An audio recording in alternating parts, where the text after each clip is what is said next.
We are now live around the bend. Another amazing British touring car weekend. Myself, Bart, and Sean. Hello. Yeah, Sean. Hello. We got the connection.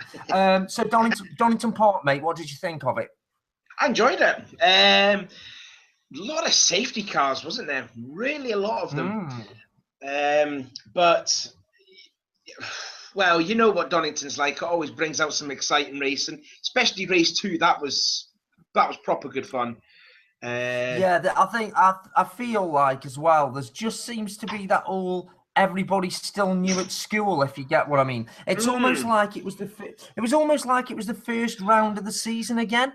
That didn't happen it never seems to happen at brands. That, you know, I don't know whether it's because they do so much testing there or whatever, but it's just like Donington always seems to have that sort of the season's actually started feel about it. You know, people coming down the Carina curves and just keeping the foot in and not really caring about, you know, sort of almost like it's the last race of the season and everything depends on it, you know. Yeah. But that's what it always is, though. You know, Donington. I wish that could be like a final round of the championship instead of the Brands Hatch Grand Prix circuit. I think that'd be better. Yeah, I think it brings out the exciting racing. It's also great if you're into barbecuing and own a Subaru as well. I know that was pretty major, eh?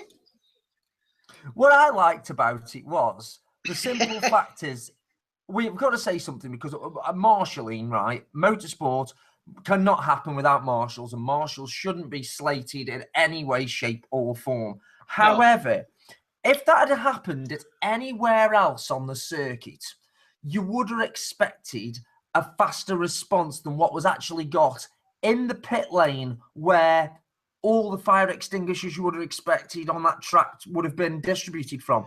It took an alarmingly long time for them to put that fire out. And luckily, I mean, you know, he got out of it okay, and he was okay. But you know, that if something had happened, his seatbelts hadn't released or anything like that, could have been a lot worse. That was we've seen a couple of really near misses and things, people coming back on the track and stuff, and it's just like we haven't had a big sort of race stoppage yet. And I think in the next couple of rounds, some driver standards flags and certainly some fines are going to be flying around if we continue getting meetings like we did at Donington. I thought it was very chaotic, especially, you know, the lack of, shall we say, enforcement of rules. I expected to start seeing some drivers fined and points on licenses and things.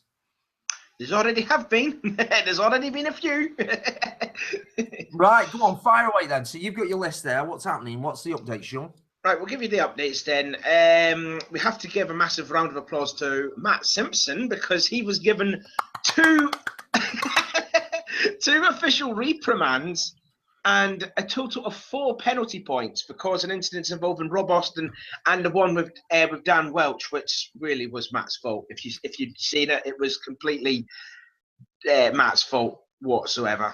And he was also given a verbal warning with because he caused another incident with Kelvin Fletcher, and he was deducted 3 championship points after that.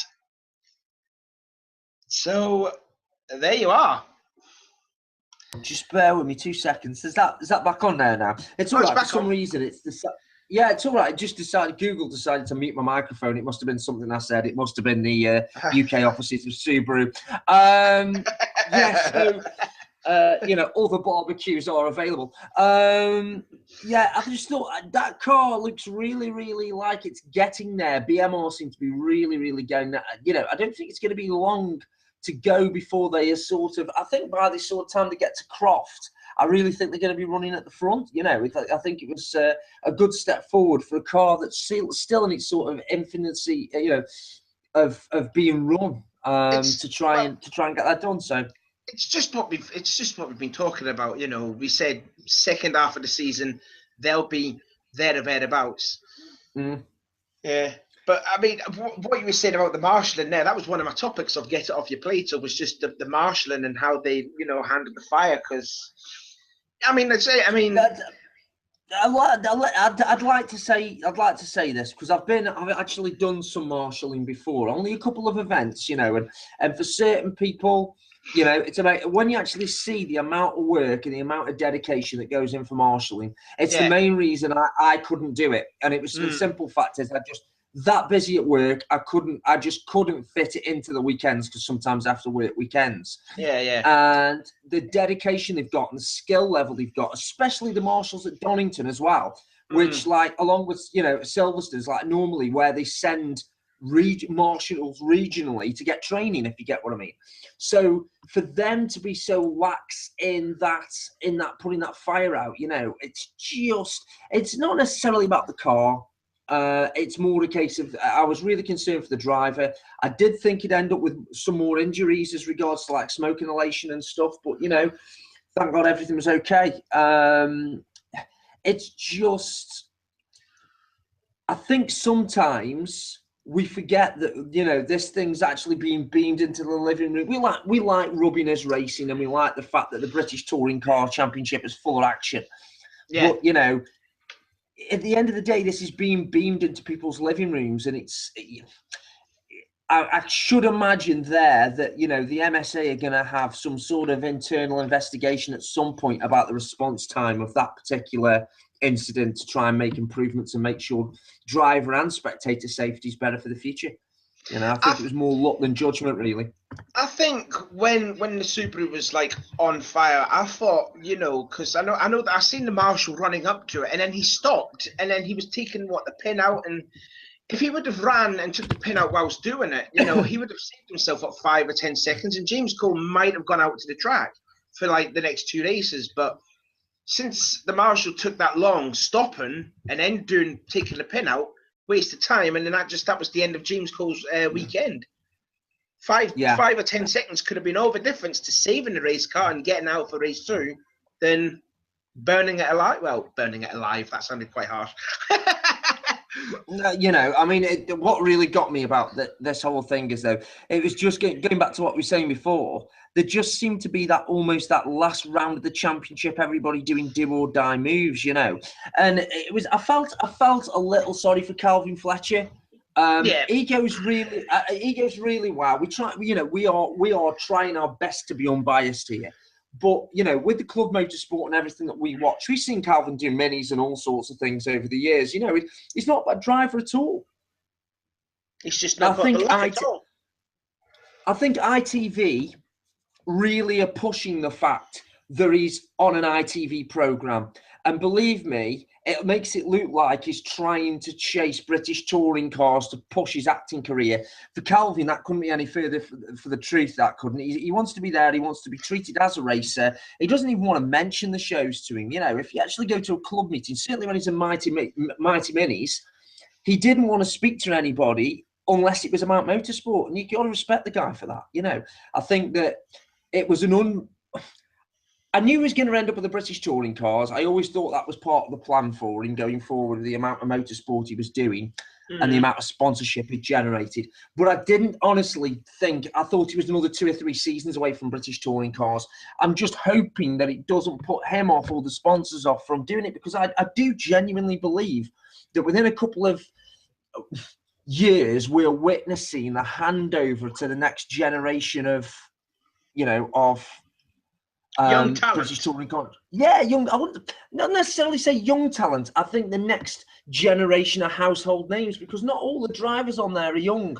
You know, it isn't like the youth's overtaking the experience. I think, you know, you're getting some people now who are going to be, you know, say you get somebody like Tom Ingram. He's like one of the young guns. Aaron Smith's one of the young guns. But, you know, Aidan Moffat, Jake Hill. Yeah, but I mean, they're all the young guns coming through. I'm on about the older guys who was like in those B-list teams. What, you know, from the fans' point of view, is a B-list team. You know, when people like Plato and Matt Neal retire, you know, these guys are going to. There used to be 2 or 3 seasons ago, there was 3 or 4 drivers that could potentially, if you looked at it on paper, win the championship. It's a really strong grid this year. I reckon that number goes from 5 or 6 drivers to, like, you know, maybe 15, 16 drivers. Certainly could be race winners. And that's the potential with the car changes in this NGTC touring car, has sort of leveled the field out as in regards driver talent. You know, I think it's attracting a similar sort of driving style. So the races have become very even now. Well, 6 different winners in the opening 6 races. That just says a lot. Yeah. Yeah, Does. definitely. Mm-hmm. Yeah. I think I've not seen that bigger number since, if I can recall, 1998, when they had 5 drivers winning the opening 5 races before David Leslie winning the sixth round. Ironically enough, at Donington, he became the first 2-time winner that year. Sad for my knowledge, but I know that. Donington as well. The other thing I wish they'd do is I wish they'd put the Melbourne hairpin in as well. I just think it's I know it's, and you know, I think it's missing that little bit where they go off and around the big can at the moment at the bottom of the track. It sort of goes back down the straight and through the chicane and back onto the start finish straight. There's all that Melbourne hairpin loop at the bottom. I think that's a really big braking and big overtaking area, and I think they've missed a trick by doing that. But you know, I said this a couple of seasons back to you before we started doing Around the Bend with Alton Park, and the second they ran the Alton Park round on the international circuit, it ruined it. So what do I know? And also one thing we also talked about that didn't happen, and I wanted to get it trending, bring the bridge back, and, you know, Chris didn't. Yeah, bring the bridge. We want to rebuy the bridge back. We want the bridge back, Chris, but like I said, I'm still going to watch. And if you do, Chris, personally, we'll change the name of the show to Around the Bridge. That's what we want to do. And we'll do coverage from the top of the bridge. Yeah, while it's been hoisted in, we'll get Sean to paint the side of it on a harness. We'll be all right. We'll be fine. I'll put graffiti on it. I'll just get some paint saying Around the Bend, like graffiti style. Around the Bend sponsors the BTCC and Hartlepool. And you're most probably right. Put a Hartlepool Club crest on it at some point as well. I'll put like I love Heart HUFC on the bottom of it or something. Would have thought you'd have done. What else is on the agenda then, Sean? What else you got on there? Notes that you made from the races? I think we need to talk about qualifying, because that was certainly interesting. It was a damp race, and then it got drier as the qualifying went on. Yeah, it was a really mixed up qualifying session. It definitely. Andy Jordan, he failed a tech inspection when he had the car on pole position, and then within 5 minutes he fell down to 25th within 5 minutes. And the other thing as well was, go on. I was just going to say, there was 2 or 3 drivers, including Sam Tordoff, actually, who, when they were interviewed separately, all said they'd done the pole lap, and if only things hadn't happened, they would have got the pole lap. You know, there seems to be a lot of drivers thinking they were running right at the front then, which normally it's normally more clear cut than that. Yeah, it's normally more clear cut than that. Yeah, but absolute MG 1-2. I tell you what, I think our son's going to go very far in British touring cars. Yeah, give it at least a few seasons. If he stays for the team, with the MG team, he'll be a champion one season, definitely. Yeah, and I would like to add to that is, I think that team is going to go well right up until the point where they're both fighting for a championship, and I've got a feeling that both of those guys, there's going to be some inter-team battles there, and I'm not sure that, it's going to be that pleasant when it kicks off. I don't know. It's just got that bit of Muller and Plato being on the same bit of track and the same car about it. Do you get what I mean? Going back. I don't know. I mean, there is a lot of respect between the two, but I think they should know there's respect between Plato and Matt Neal. Doesn't mean they don't take each other off, though. Oh yeah, but I mean, I'm talking about from a teammate's point of view. I mean, obviously, the first thing you don't want to do is take your teammate out. Yeah, as Andy Jordan and Matt Jackson will tell you. I think they don't know the meaning of them words, but Matt Jackson had a great Donington. He had a fantastic Donington, winning the race, and then came second in the second race. I think he previously led the championship points before the poor third race, and that was all due to the soft tyre, which I wouldn't mind talking about later on, actually. Yeah. But yeah, qualifying was just interesting. Jake Hill, he qualified 10th, Hunter Abbott in the 13th. We were talking about Kelvin Fletcher earlier on. He didn't qualify because he had a big crash in practice at the old hairpin. There was some fantastic, fast and fantastic even photographs on Facebook, because there's a lot of F's in that sentence. Yeah. The actual picture, I don't know if you saw the snapshot of Calvin sort of bouncing across the grass there. Oh, you know. yeah, and it completely destroyed the front end. Yeah. Whoever shot that photograph, I'm sorry, I'm not on Facebook at the moment, so I can't credit the person. What a shot. That's got to be one of the pictures of the season.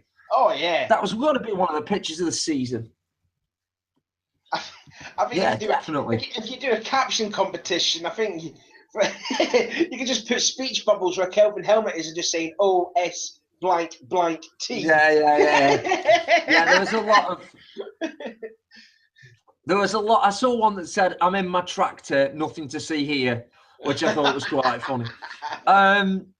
So going on then, mate. Adding from qualifying then into the races, what else have you got on your list of stuff? Do you want to get it off your plate, or? No, I was just talking about some of the races there. Ash, when I was saying about Ash Sutton getting the pole and all that, he did make a bit of rookie mistakes though. I mean, he really didn't defend his positions at all. I can't mind, was he on the soft tyres? I just can't mind that in the first race. I think he was, actually. I'm going back now. I've slept since then. But yeah, I think he was, actually. I think he took the pain of that. I think he was interviewed on the grid and he was taking the pain of it so he could have a great race 3 on the reverse grid. I can't mind it, though. It was very clinical about wanting to rack up points rather than wins. That's an interesting view there, because I would have just gone for the win. Get your first win under your belt. Yeah, but to be fair, if it is that he's getting points, he's sort of like in a learning curve year, isn't he? Really, it's. I don't think we're going to see a mixed up grid like that for another couple of rounds now. Rockingham always throws up an interesting mixed grid, but I think that I think them two type of tracks will favour the front wheel drive cars rather than the rear wheel drive cars, because they're fast circuits. BMWs and the Audis don't tend to suit well on fast circuits. Only if you put a damp track on it, like if some series organisers just get massive bucketfuls of water and just dump it all over the place, then the qualifying will be interesting. It's Britain. It's Britain in the summertime. Of course, it's going to rain. But yeah, I think I was just going to say, we've had snow here today, and then 2 minutes later it was sunny. So yeah, all weather can hit. Doesn't matter about Scotland. It's just raining. Next day, raining. Yeah, well. Next day, raining. Yeah. I remember summer there last year. I think it was a Wednesday. So going forward then, what else is on your agenda, mate? Oh yes, now I want to talk to you about Daniel Lloyd, because he's been announced to be the third driver for the Eurotech team after they're getting a TBL license from Andy Neate.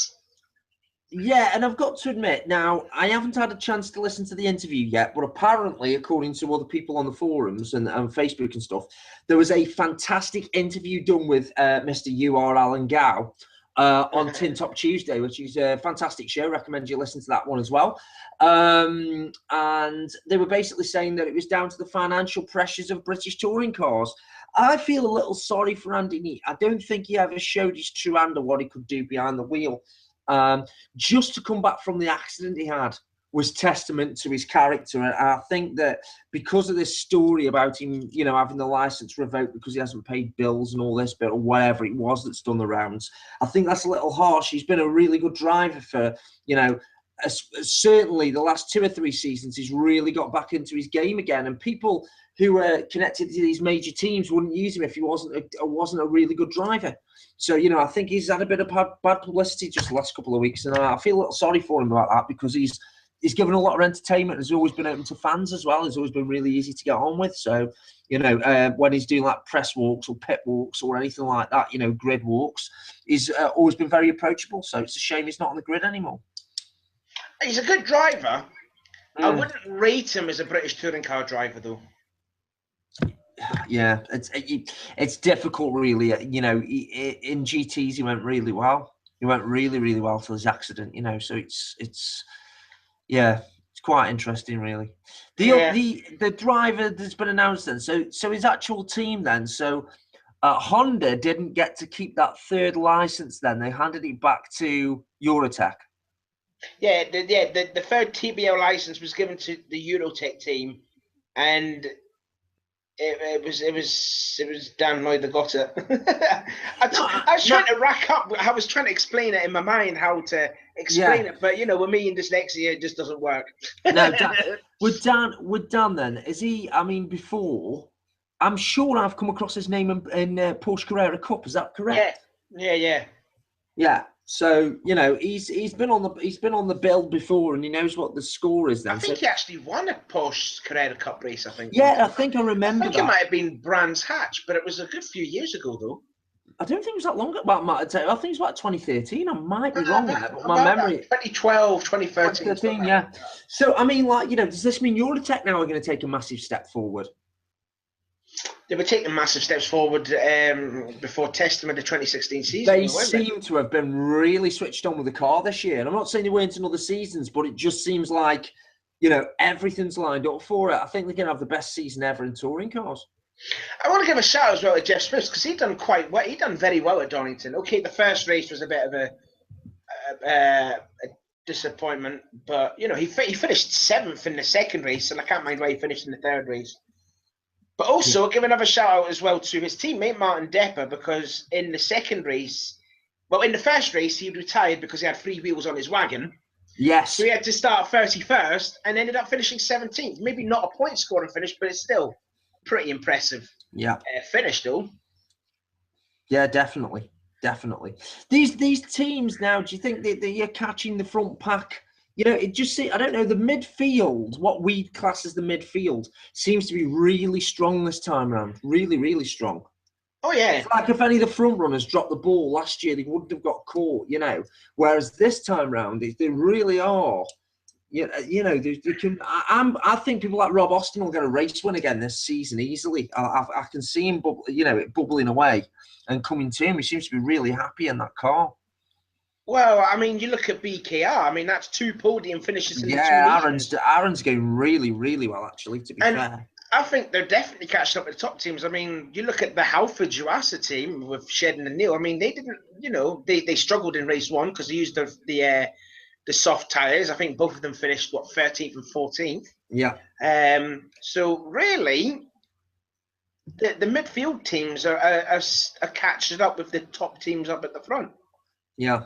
I don't think it's going to be long before we have some yet more race winners with that. I felt sorry for Dan Welsh, actually. I thought that was very unlucky with that. It's just, you can't really, although he got points on his license, you can't really... No, Dan didn't.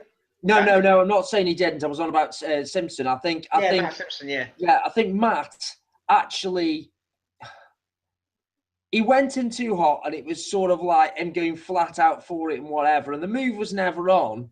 But the point when on the replay where he made the move, there was a gap, and it did look as it was just complete fluke. I mean, if it had come across the track and missed him, we'd have gone, how exciting. And it was just wrong place, wrong time, and it's taken that out. And it's such a shame because that Proton seemed to be looking really different this year, as if it was actually going to make some progress, I want to see Dan Welsh do well. He's very underrated driver. He hasn't had the tools in the car to the last few seasons to really run at the front. But in some races he's not even run at the back, and that's nothing personal. I was just, when I went to the media day, I was so happy to see that car go really well. It was like a new lease of life for the team. It was fantastic to see. We were in the garage. We snuck into the garages for 2 or 3 of the teams, and he was really good about letting us sort of go in and take a couple of photographs and stuff like that while we were there. Mm-hmm. And honestly, every single person in that team, they were grinning like a Cheshire cat, and it was because they knew the car was good. You could just tell they knew they were going to have a good season, and then to get the car smashed like that, it just felt a bit. I felt for him. And it was all because he changed the engine to a Tulka-based engine. Yeah. Not the proper Proton engine. Yeah. But did you? I mean, I saw Dan Welch's interview after the incident, and he just exactly what I said. Because when I first saw the incident, I said that's a typical hot rod maneuver, and that's and then and then Dan Welch said that exact same words, and I was like, bingo. Yeah, yeah, good. So going forward, then, what else on the agenda? Do you want to do your get it off your plate, or have we covered that about the marshalling? Let's have a look. We could do some. Well, since you said marshalling as well, so that's one of them out of the way. Yeah, and I've got to say something about that, rather than it just being a Marshall-based rant. And before we get any abuse from anywhere, basically what we're saying was we're just a bit shocked that the British Marshals are the best in the world. That's why whenever there's a Formula One race in other countries, that's why the British Marshals get shipped all over the world to actually running out the events. That's no disrespect to anywhere else. It's just fact that most of them are trained in the UK for the senior marshal side of things with the MSA. And in the last two meetings, we've seen two really big incidents with marshals that certainly I've never seen in all the time I've watched British touring cars. I've never ever seen like them sort of errors, those little sort of schoolboy errors coming into it, and it just seemed to be like a lack of preparation, really, and not by the marshals, but like the equipment they've got looked outdated, and you know what I mean. That fire extinguisher, it looked like he'd had it out of the Donington Museum rather than actually out of a marshal's post, Just go into the museum. Oh, sorry, we just need to take this. Yeah, it's fine. It's just we'll bring it back. We'll bring it back. Yeah. And for how long it actually took him to get to the car, I wondered whether he'd gone to the Donington Museum to actually go fetch it. It was a complete and utter. You can't really say anything about the marshals at that point because it's not their fault. But what I'm just saying is like, no.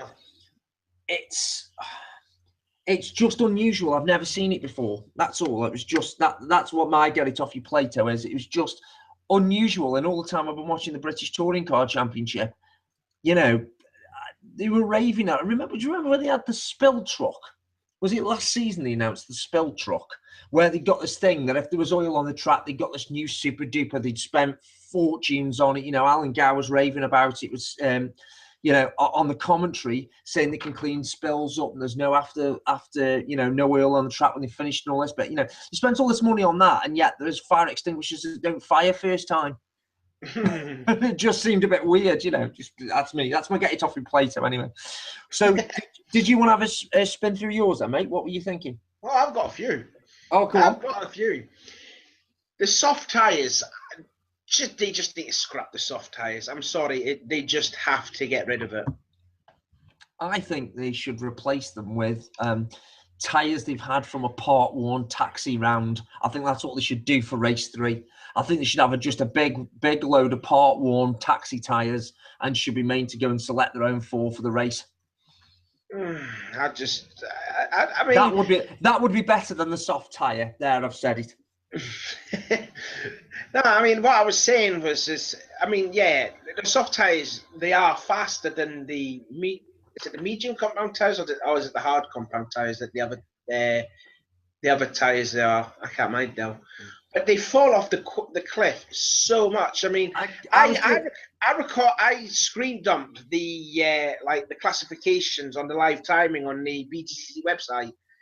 And you see, like the drivers there didn't have soft tyres. They were hitting 111s, whereas the drivers using the soft tyres were hitting 113s. That's 2 seconds a lap. Yeah, I think if they bring the soft tyre into it, they should make everybody run it in the third race, and they should bring pit stops back. Yes. And extend race 3 by another 5 or 6 laps. Yes. And make everybody have to use the hard and the soft compound in race 3. Hallelujah! Oh God, I've got it now. Oh, you get what I mean? Because you'd have all the different strategies. So you'd have somebody like Dan Welsh running the entire race on the mediums and coming in 4 laps from the end, and banging the actual softs on to like get further up in the final classification. You could even do that race in race 2, which would affect the reverse grid for race 3. Yeah. But I don't. I think that would mess the order up too much. I think it'd be better as race 3. Yeah, I put the pit stops on as in the race 3. But I mean, I would love to see them guys make the pit stops and make like a little mistake and that cost them time. But I would love to see how the driver would work his way out through the field after that, because that's something I've always loved seeing. Is a driver work his way through the field. I'd love. I also think they could go back to a central wheel nut again, so they haven't got to do it like 4 or 5 bolts, So a pit stop isn't like 9 or 10 minutes. It's like, it's I'm not saying like Formula One style pit stops where they come drop it in whatever. I mean, like there's still a minute or something like that, but like only so they lose like a lap. But everybody has to come in. So when you average it all out, everybody's lost that same minute when they come into the pits. Yeah. And they could time adjust the pit stop. So somebody like BMR who's got 4 cars and loads of money to throw at the team, or Honda, they can't buy half of that back by having an ultra-drilled, ultra-well-oiled pit crew. It's time adjusted, It doesn't matter when you come in for your pit stop, your mandatory stop's going to be a minute and a half. So lap you come in, the lap time's a minute and a half. So there's no advantage by having, a £3 million air gun or an ex-Formula One mechanic doing the wheels, or you know what I mean? That's that sort of thing. It's just literally a time-adjusted thing. But evidently, the teams would set the cars up for either one or both tyres, so they'd have to compromise the setup to run both in that race, which would make the racing even closer and more chaotic, I think. Yeah. Oh yeah, definitely. Another one off my plate was the track itself. Go on. Excuse me. That was unexpected. I was just about to speak then, and then it was like, no, I'm going to start coughing. Right. Look, I was just going to say, your phone's just rang and it's gone Donington Park calling, hasn't it? Now that's why you're like, oh. Oh, it is. Block. Right. And unfriend. Yeah, go on. I think they need to put more runoff bits in, like maybe put more grass in instead of more gravel traps, because you saw what happened in the Renault Clio Cup race, didn't you? Yes. And, okay, there was 2 rollovers at the old hairpin. Yes. You want to see that in Clio Cups?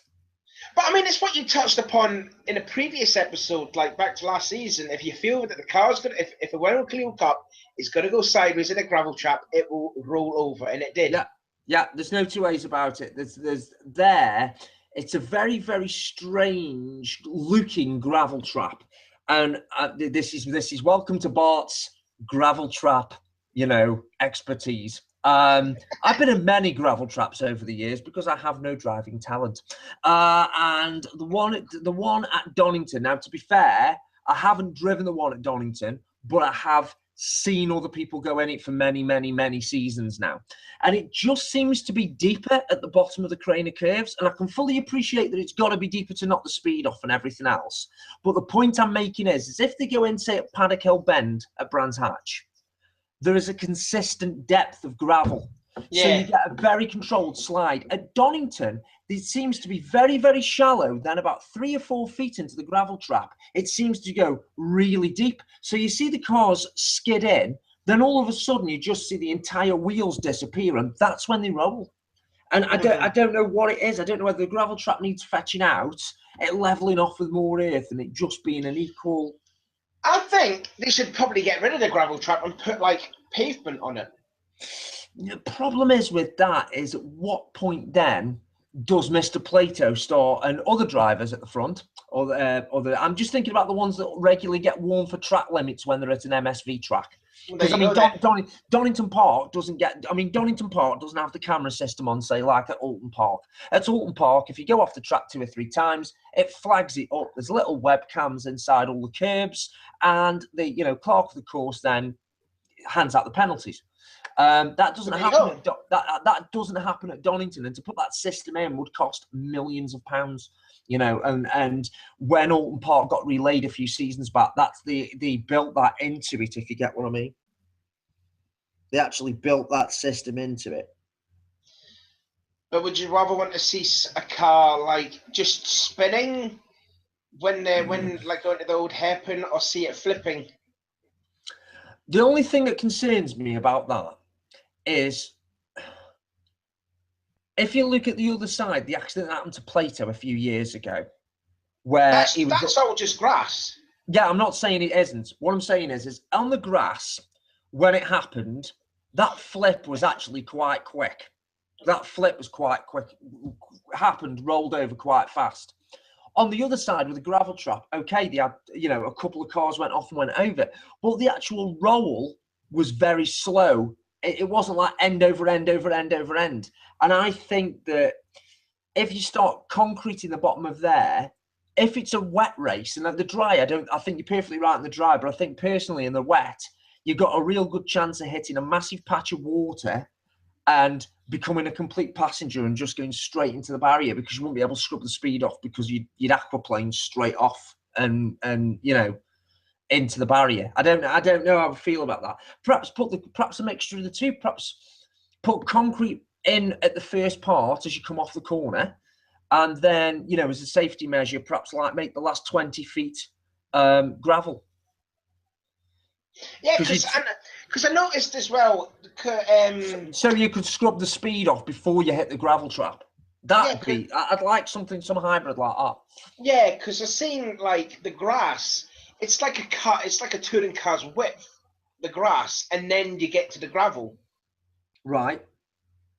But I just think just put some pavements in, just get rid of some of the gravel traps and that. Yeah, definitely. I mean, it'd be interesting to find out what other thoughts are out there. We are going to be putting. Sorry. Also, I was also going to say, because there was other incidents that happened, like in the later on in the day, and then in earlier races when the car went in the gravel trap, the safety car came out, but then, like I said, as the day went on, there was more cars going in the gravel trap, and they just kept it still green flag. And I just thought, was the organisers getting fed up because of bringing out the safety car every race of that, or what? Yeah, I think sometimes there's pressures off live television as well, to keep bringing these cars out. I think this is what I was saying about the driving standards before. I think he's been very lenient so far as Mr. Gowan. I don't think he's going to be as lenient when you get to sort of places that have been accident hotspots. Yeah. I can't see him being this lackluster about handing out track limit penalties and all this sort of thing, dangerous driving penalties and points somewhere like Rockingham. But so what else is on the list, mate? Because I'm conscious of time as well, because we're going for about 40 minutes already. I think we'll just need to talk about one more thing, and it's David Addison. 25 years in commentating at Donington Park. I think that deserves a round of applause. David Addison. And I know I gave him a bit of hate last year, but I'm trying to be a nice boy. But fair play. No, you didn't give him hate. You had no. You didn't give him hate. For those ones who didn't tune in last year, first of all, where were you? Secondly, Sean's big complaint at that point was Sean managed to get Motors TV on 24 hours a day in his house. Yes. And that meant that he was exposed to David Addison for 23 hours a day for about a month and a half. So it wasn't hating David Addison before there's any David Addison fans go wading in. What he was actually saying was he was fed up of hearing him because he was on 23 hours a day. So, Motors TV took exception to that and pulled all the broadcasting from the UK. For it. Yeah, that's the excuse. because of what Sean said. When they were asking an official press conference what happened, they just went, Sean doesn't like David Addison. And that was it. And they just pulled the plug. And thanks a lot for that. Yeah, no problem. On the upside, 25 years, though, what an amazing achievement. 25 years of commentating, and he's one of those voices. He's a safe pair of hands. You know what I mean? Oh, for the commentary. He always finds the right things to say, and it's very, very difficult to call a race 3 or 4 laps ahead, especially in the touring cars when things can happen and change so quickly. And yet he seems to do it very, very well. And also, he seems to be the only guy that can keep Tim Harvey in the right amount of Tim Harvey, if you get what I mean. Mm-hmm. Tim can get, how can I put this now and be nice? He can get so excited and so from a driver's perspective that I love Tim Harvey's commentary. I'll put that out there straight away. I love it. He's a great cool commentator. I am a complete petrol head, and having his driver perspective, and I cheered him on in the 90s, all the way through the 90s, that right in the Super Touring, I was one of his biggest fans, if not the biggest, right? But what I'm saying is for new people getting into the sport, sometimes he goes too technical, too quick. And I don't think I'm being harsh in saying that. Whereas, his partner in crime, if you were 9 years old and just watching the BTCC for the first time, you'd get excited and you'd understand it because he explains it from how can I put it? He makes newbies feel welcome every single race. And I love that about his commentary. I mean, I mind David Addison back in the late 90s when we had Sky, and then when they'd had like some of the motor racing, some of the British motor racing, like the TVR Tuscan series or the Formula Parma Audi series, and then he was there commentating away and that, and it was. I remember Tiff Needell doing a round of the TVR Tuscan Challenge and going up Clay Hill and breaking down. And then there being one almighty bang of metal on metal. And what it was the piston that he'd launched out of his car had come down and hit the bridge on top of Clay Hill with people on it. Yeah. They were literally walking across. The next minute, they just got this massive thud as a piston at the side of the bridge. People running off the bridge. It was hilarious. It was so funny. David Addison's been around a long time. He just seems to convey it really, really, really well. And I think ITV4 have got a fantastic commentary team. A couple of changes I would make. But that's just my own personal thoughts on that, and I'm going to keep them to myself. I want to put you on the spot here. Oh no, go on. I want to put you on the spot. Right, who would you prefer, David Addison or oh fudge, what's the other guy? Ben. Oh, F1 Ben. Yeah, F1 Ben. What's his surname? I was going to say Collins, but it's no Collins, isn't it? No. I'm going to say I prefer David Addison straight away. Yeah. I'm not saying the other one wasn't any good. It's just my own personal preference. Is it Edwards? Ben Edwards? Ben Edwards, yeah. Yes, that's it. I'm sorry, Ben. We've forgotten you already. But, you took Bernie's blood money and that's it, really. Oh, sorry, shouldn't have said that out loud. Is that too far? Hashtag controversy. Hashtag beat that shizzle. Hashtag shots are fired. Yeah. I don't know. David's still way better than that moody guy, because I hate that moody guy. Well, again, we're getting into personal opinions here. We're entitled to our own opinion. I really would like to have seen,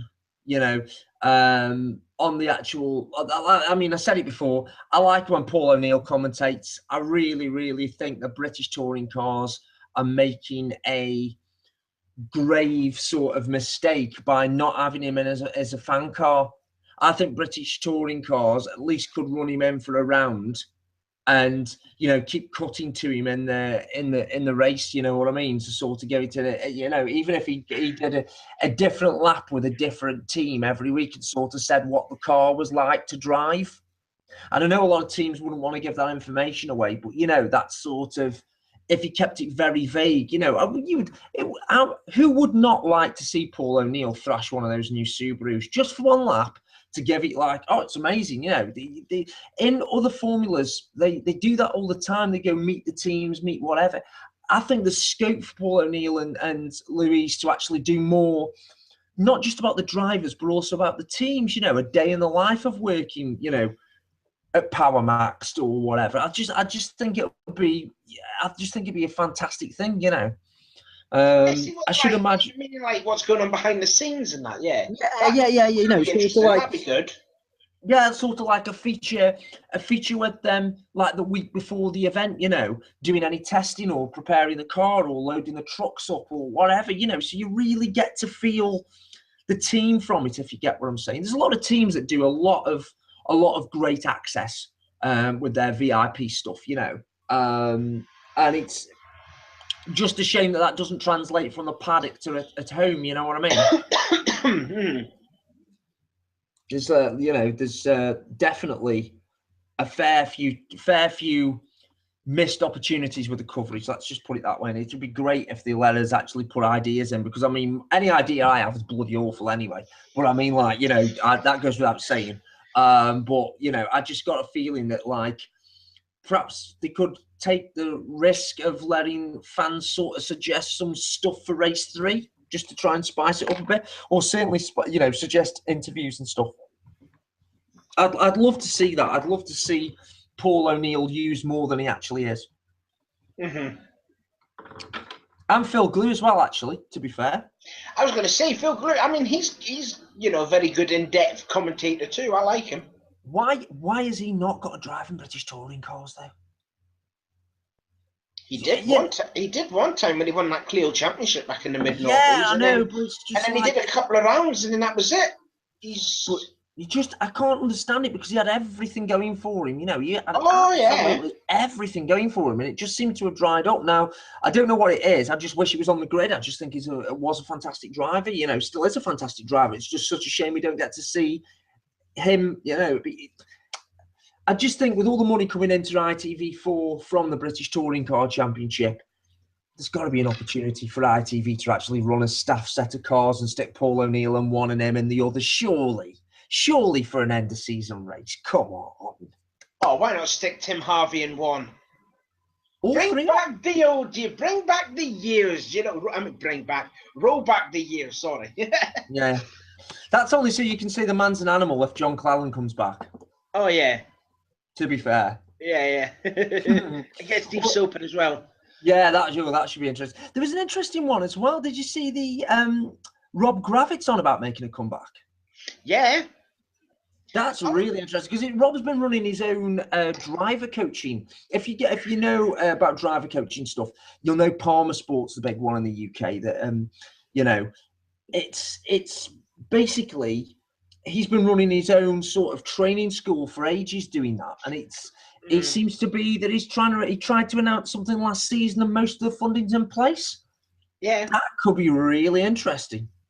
That could be really, really interesting. I still think he could win it, you know. I think if he came back, I think there's a fair few people who shot what he could actually do with the car. The only problem is it won't be a Ford Fiesta. That was when he was in his prime. Yeah, that's the one. But again, you know, never say never. Well, we hear a lot of rumours about British touring cars, and then they never come true. So, you know, it's just how it is. But hey, here's hoping. Is there anything else on the agenda then before we wrap up for tonight? I think that's pretty much it, really. Yeah, we're gonna have to beep the beep bit as well, because the reference to that particular Ben leaving ITV4 was perhaps a little too much. Perhaps he's gonna hear this, isn't he? Well, perhaps I'm not going. You know, perhaps I'm in a whole legal minefield right now, and perhaps I need to put that down and back off for it. I do apologise. I am loaded up with Lemsip at the moment, so you know it wasn't me. It was my my medicated mind. I'm just putting it out there. Is that you taking a sip of it right now? Yes. Oh, okay then. Yeah, that's the one. Right then. Shall we wrap it up then? Because I'm going to the chicken chow mein, the Chinese takeaway very soon. Oh, Sean's on the chow mein again. I was on a diet for so many hours, and then I thought, no. I was on a diet for so many hours. After gaining celebrity status after being on Google Maps. I saw that. That was amazing. And for the ones that don't know, Google's car's been down Sean's street, and now Sean is actually an official landmark on there. So we're going to try and get the grid reference and put it up to see if he's standing there when we drive past. That'll be the one.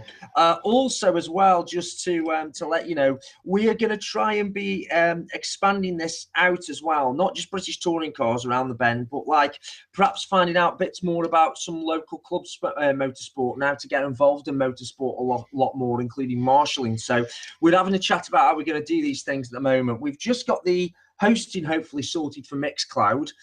We've been having a look at how we've been going to do this for a while. We were going to do YouTube channel, but then it's like watching a video for talking heads, which is not, it's not great. As regards to like, it's great if you've got graphics and lots of footage and things like that, but we can't get the footage released from ITV4. So to edit all the footage in, we've had a couple of people send stuff to us and say, it'd be great if you could put the overtake in from this. You can share that stuff on social media and talk about it pretty much, but ITV4 pull their footage really quickly because it's their copyright at the end of the day. So we don't want to get into that if we can. So it's really two talking heads. We decided to make it a podcast format going forward, and sort of it's still a work in progress. Me and Sean are finding a feet. We did most of last season to try and do this as well. And we're really just sort of like trying to get all the features and everything lined up, So any suggestions or whatever else is taken there. But, at the end of the day, we're just fans trying to provide a service. We were having these calls anyway without recording them. And it just one day we hit record and we got some good feedback. So, yeah, we'll keep doing it as long as we keep doing it. And even if people don't like it, we'll just stop hitting recording, still do these chats anyway. But yeah, like I say, if you want to send us an email, it's btccaroundthebend@gmail.com. That's right, isn't it, Sean? Yep. btccaroundthebend, all one word, @gmail.com. Send us your thoughts. Anything that you want to send us, pretty much within reason, that's legal and safe to do so, or else we're just going to hit delete. Let us know if you found Sean on Google Maps. And yeah, write the street name first. This isn't that. That's the one. Yeah. Okay. So that's pretty much it for us for this round. Have you got your balls with you, Sean? My balls are upstairs. Oh, your balls are completely separate in another room. Yeah. We normally use Sean's balls to predict the rounds as we go. So we'll get together before the Thruxton round. Yeah, we'll do a preview. Yes. We'll try to do a preview from there and get everything all sorted out for there. So until the next time, then, we'll leave Sean to his chicken chow mein. So thanks for the chat, mate, and we'll speak to you soon. And until the next time on Around the Bend. We will see you around the bend. See you around the bend. Outro. That's our outro now. Yeah, what is that? We'll see you around. And it's copyrighted, trademarked by us. So if anyone else thinks we'll see you around the bend. Yes. And Sean's changing lanes with a chicken chow mein. Oh yes, slick. I'm trying to get my trousers on. That's my problem. I've got shorts on. Mate, please. What have I told you about recording this show naked? Remember what Google Maps said? Yes. I was wondering. I thought you said your balls were in another room. No, that's my horn. Will you stop playing with your horn? Didn't your mother warn you about that? Nope. All right. Okay. Right, mate. I'm gonna go. So yeah. Okay. Thanks for listening, everyone, and we'll speak to you soon. Bye. Bye.